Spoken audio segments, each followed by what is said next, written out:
નમસ્કાર દર્શક મિત્રો, સમાચારની વાત કરવામાં આવે તો સંતરામપુરથી ફતેપુરા ઉખરેલી બાયપાસ જાહેર માર્ગ રસ્તા પર મસમોટા ખાડા પડ્યા હોવાથી રાહદારીઓ પરેશાન।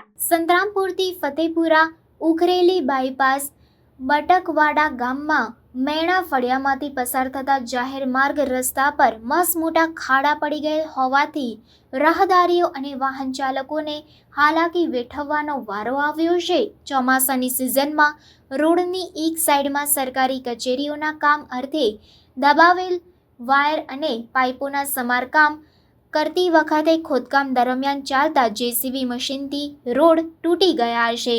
તેનાથી વિસ્તારમાં અવારનવાર અકસ્માતો સર્જાય છે। તેથી તંત્ર આ મુદ્દે સતર્ક બને એવી આશા કરવામાં આવી છે। જો આ મુદ્દે તંત્ર વધુ બેદરકારી રાખશે તો ઉગ્ર આંદોલન અને માંગ કરવામાં આવશે।